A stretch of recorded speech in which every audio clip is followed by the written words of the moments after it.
like I was saying, your hypothenar muscles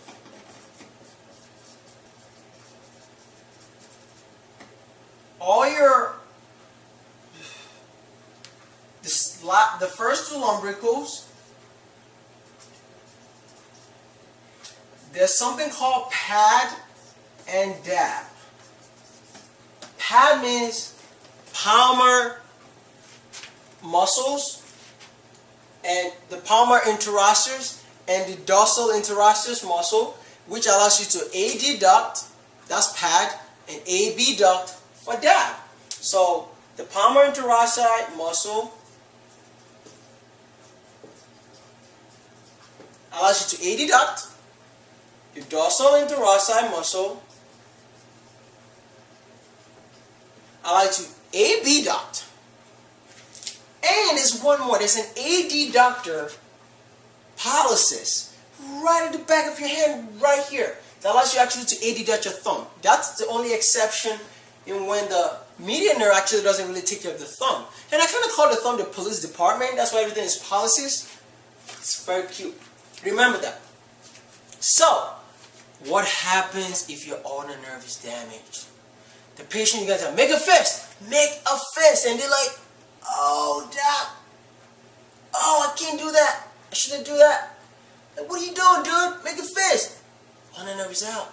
They make a claw hand, right? Because the first two lumbricals are out, and they can't adduct this hand anyway, so it kind of looks like a claw.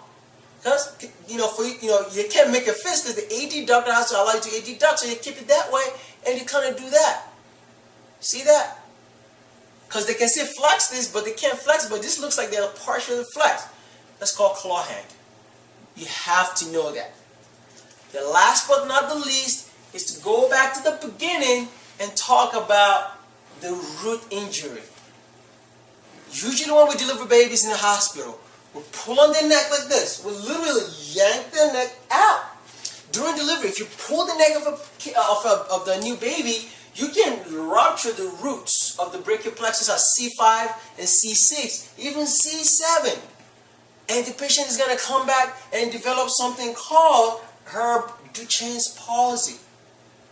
Because you've knocked out a couple of muscles here and they can't really function. And the only thing that's pulling is actually the latissimus dorsi, which is adducting, and the lats, and the lats actually have something called a whitish tip. We call that Herb Duchenne's palsy. And last but not the least is when patients have a rupture of C8 and T1. Somebody goes and tries to jump on a tree, yanks off and falls off, and pulls literally so hard they can pull up the C8 and T1 right here.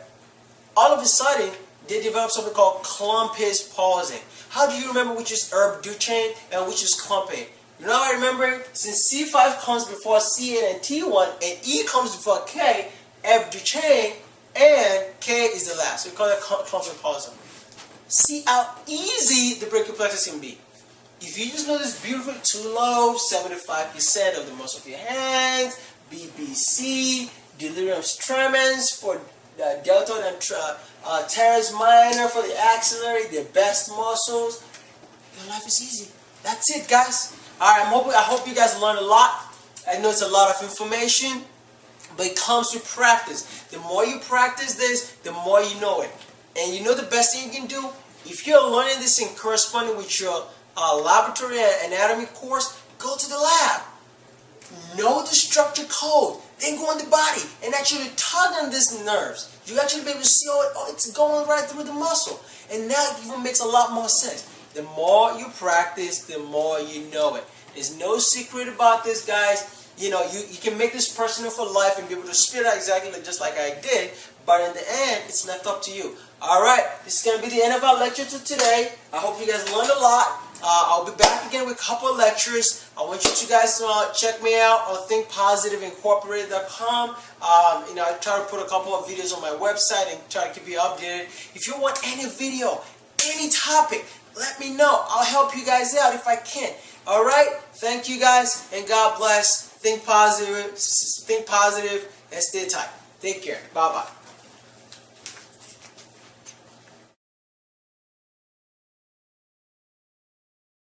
Hey, thank you so much for watching the video. I hope you learned a lot. Are you studying for the USMLE Step 1 or Step 2? Are you studying for the NCLEX or you're currently in nursing school as a nursing student? Are you a PA student currently in school or studying for your PANCE exam? Or are you a nurse practitioner student or trying to take your NP board exam? Listen, I've got super awesome content for you. If you truly love this video and it simplified your learning process, I want you to check out my website below. I've listed all the list of exams, whether you're studying for any of this board exam, and all I want you to do is click on the link right now below so that you can take you directly to my website. For USMLE, just go to smashusmle.com. For NCLEX, go to crushnclex.com. And if you're studying for the PANCE exam, the nurse practitioner exam, or you're studying for your internal medicine board exam, just click below and it'll take you directly to ftplectures.com. Listen, I can't wait to help you. If you need to get in touch with me, just get to my website, be able to reach me directly, and we can work together one-on-one. Listen, you're super awesome, and my goal here is to help your dream come true. If you want to be a doctor, want to be a nurse practitioner, a registered nurse, or physician assistant, I'm here to help you get to that next level. With your medical knowledge, let's save the world together. I love you guys. You guys are super awesome. And do not forget to click on the link below to be able to get to my website. Also, don't forget to subscribe to my channel. You guys have a great day. Let's go.